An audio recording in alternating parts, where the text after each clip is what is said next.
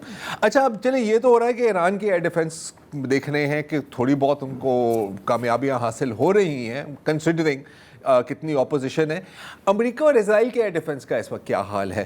تو ایک آج ہی میں نے ایک رپورٹ پڑھی ہے, ایک ڈیفنس تھنک ٹینک ہے رائل یونائٹیڈ سروسز انسٹیٹیوٹ. اس کے بارے میں آپ کو اس لیے بتا رہا ہوں کیونکہ یہ دنیا کا سب سے پرانا سیکورٹی اور ڈیفنس تھنک ٹینک ہے. ڈیوک آف ویلنگٹن نے اس کو بنایا تھا اس وقت 1831 میں, مطلب کہ 200 سال پرانا یہ تھنک ٹینک ہے. تو ان کی بات پھینکنے والی نہیں ہے, جب یہ کچھ کہتے ہیں تو سننا چاہیے.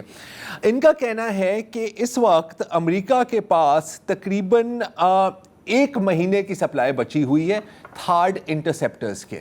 یہ ان کی ٹاپ آف دا لائن انٹرسیپٹرز ہیں. نہ صرف یہ, وہ کہہ رہے ہیں کہ چند ہفتوں میں ان کے جو اٹیک مسائلز ہیں MGM-140 اٹیک کیمز کہتا جاتا ہے, میں بہت ٹیکنیکلٹی میں نہیں جاؤں گا, وہ بھی ختم ہونے والے ہیں. ٹھیک ہے, اور کوئی تقریباً 500 سے زائد ٹاما ہاک میسائلز اب تک استعمال کیے جا رہے ہیں. ان 500 کو دوبارہ سٹاک کرنے میں 5 سال لگیں گے امریکہ کو. وہ ہے اگر آپ کو اس کے پارٹس اور سپلائز مل رہے ہوں, کیونکہ جتنی بھی یہ سسٹمز ہیں ان کے لیے آپ کو گیلیم اور جرمینیم جو 2 ریئر ارتھ منرلز ہیں وہ چاہیے ہوتے ہیں. اور تقریباً 99% ان کی سپلائی اس وقت کس کے پاس ہے؟ چائنا کے پاس ہے. اور چین نے, آپ کو پتا ہے کہ 2023 میں ہی اس کے اوپر ایکسپورٹ کنٹرولز لگا دیے ہیں کہ جب تک جی جن پنگ اس پر ٹھپا نہیں لگائے گا, انگوٹھا نہیں لگائے گا اپنا, آپ ان کو ایکسپورٹ نہیں کر سکتے. تو اگر آپ بنانا بھی چاہیں گے کیسے بنائیں گے؟ اسرائیل اس سے بھی زیادہ خطرناک سچویشن میں ہے. ان کی جو ایرو انٹرسیپٹرز ہیں, جو ان کا مین انٹرسیپٹرز ہیں, روسی کی رپورٹ کے مطابق اس مہینے کی آخر تک ختم ہو جائیں گے. اگر آپ ابھی بھی حال دیکھیں, آج کا اگر آپ حال دیکھیں اسرائیل کا, تو آج تقریباً 10 بار میزائل سٹرائکس ہوئی ہیں مختلف مقامات پر. This is the 82nd missile wave, 82nd missile wave جو ایران نے بھیجی ہے اب تک کچھ ہفتوں میں ہی. تو آپ اس کا دے سکتے ہیں, جیسے وسعت نے آپ کو بتایا, تو ایک تو وہ وائٹ فاسفورس کے پلانٹ پر حملہ ہوا ہے, اور پھر تیل اویو, حیفا, مختلف جگہوں پر حملے ہوئے ہیں. اور جو نارتھ اسرائیل ہے, جہاں پر لیبنان کا بارڈر ہے اور جہاں پر یہ داخل ہوتے جا رہے ہیں, ابھی آپ اپڈیٹ اس کی دینا, وہاں سے بہت چیخو پکار ہو رہی ہے. جیسے کہ کریات شمونا, جو بالکل ایک نارتھ پر ایک وہاں پر بارڈر پر سیٹلمنٹ ہے, وہاں کے جو لیڈر ہیں, میئر ہیں, یہ دیکھیں ان کا, یہ دیکھیں, یہ اب سمجھ تو آپ کو نہیں آ رہی, لیکن لہجے اور ان کی آپ دیکھ سکتے ہیں نا کہ آنکھوں میں آنسو ہے. یہ کہہ رہے ہیں کہ یار آپ نے تو ہمیں بالکل ہی اپنے حال پر چھوڑ دیا, ہم تباہ ہو گئے, ہم برباد ہو گئے ہیں. اور اس کا جو میئر ہے, وہ اس کی جو اسٹیٹمنٹ ہے وہ بیسٹ ہے. اس نے کہا کہ ہمارے ساتھ تو ایسا نہیں ہونا چاہیے, ہم تو چوزن پیپل ہیں. یہ اچھا, لیکن ظاہر ہے کہ یار دل دہلتا ہے کسی کو اس طرح مشکل میں دیکھتے ہوئے. لیکن جو سب سے سیڈ پارٹ ہے, اور یہ آخری چیز ہے, وہ میں نے ابھی نیتن یاہو صاحب کی جو بیوی ایلیا ہے نا, ان کی میں نے سارا نیتن یاہو, ان کا بھی میں نے ایک بیان سنا ہے, چلو آپ کے ساتھ بھی شیئر کر لوں. My children have suffered shaming and violence simply because they are the children of the Prime Minister. We must condemn personal attacks on children in any setting. ان کا کہنا تھا کہ میرے بچے جو ہیں نا, ان کو لوگ گالیاں دیتے ہیں, ان پر حملے کرتے ہیں, کیا ان کا قصور صرف یہ ہے کہ وہ نیتن یاہو کے اولاد ہیں؟ تو آئی نو یار آئی نو میرے پاس نہیں ہے میں اپنے بازو سے کل ہی وہ خبر آ رہی تھی چھوٹی سی کہ غزہ میں جو ٹینٹ لگے ہوئے ہیں وہاں ایک اور بم گرا ہے اور وہ اس نے جھلسا دیا. کتنے لوگوں کو جھلسا دیا چونکہ کیمرے سارے کے سارے فٹ ہیں آبنہ ہرمز پہ, تو ہمیں نہیں معلوم, لیکن اس کے جو وہ ہیں فوٹیجز وہ خاصے دل دہلانے والے ہیں. لیکن سارا نہیں بالکل سارا کا بھی کہنا والا. میں جاتے جاتے اپڈیٹ کر دیتا ہوں, لبنان میں بھی میچ پڑا ہوا ہے. خبر رساں ایجنسی رائٹرز کا کہنا ہے کہ ایران نے حزب اللہ کو یقین دلایا ہے کہ جو جامع ڈیل ہوگی علاقائی تو اس میں حزب اللہ کی بھی نمائندگی کی جائے گی تاکہ جنگ بندی کی صورت میں اسرائیل بار بار جنوبی لبنان پہ حملے نہ کرے. اچھا, اسرائیل نے لبنان میں جو 40 کلومیٹر اندر تک کا علاقہ ہے اس کو خود ہی بفر زون قرار دے دیا ہے, یعنی لبنان کا 14% علاقہ. اس علاقے کے لگ بھگ 100 قصبے اور دیہات اسرائیل نے خالی کروا لیے ہیں. اب تک 11 لاکھ لوگ بے گھر ہوئے ہیں پچھلے 26 دن میں, یعنی لبنان کی 18% آبادی ہوم لیس ہو گئی ہے. ان میں سے صرف 1,32,000 کو جو اجتماعی پناہ گاہیں یعنی کیمپس بنائے گئے ہیں ان میں جگہ مل سکی ہے, جبکہ 2.5 لاکھ سے زائد لبنانی گزشتہ 2 ہفتے میں ملک چھوڑ گئے ہیں. ان میں 70,000 وہ جو شامی ریفیوجی ہیں وہ بھی شامل ہیں.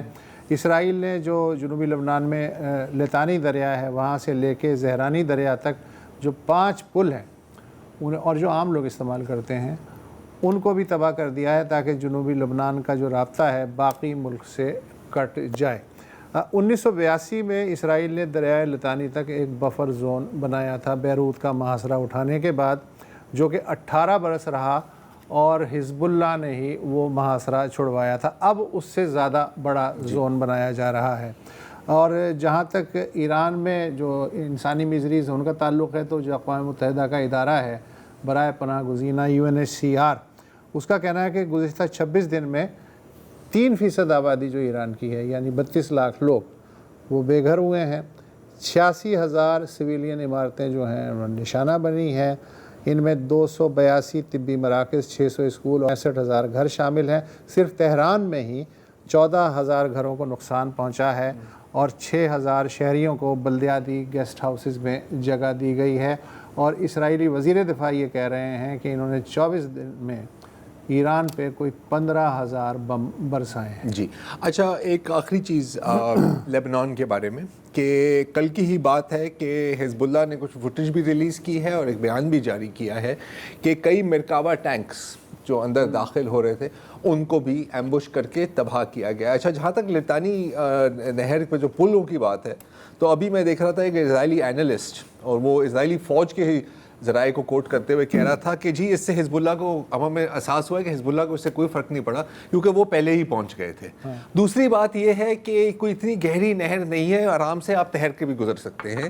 اگر مسئلہ کسی کو ہے, ٹائر ڈوبتے ہیں 4 ویلر کے. جی ایگزیکٹلی, اگر کسی کو مسئلہ ہے تو وہ ہے سویلین پاپولیشن کو, جس سے ہماری اتحادی لیبنیز گورنمنٹ پر ہی ہم نے پریشر ڈالا ہے. حزب اللہ کا اس سے کوئی فرق نہیں پڑا. تو یہ ہے. ایک وقفہ لیتے ہیں اور پھر ذرا دیکھتے ہیں کہ جو امپیکٹ پڑ رہا ہے پاکستان پر, جنوبی ایشیا پر اور بلکہ ایسٹ ایشیا پر, اس سے کیسے نپٹا جا رہا ہے.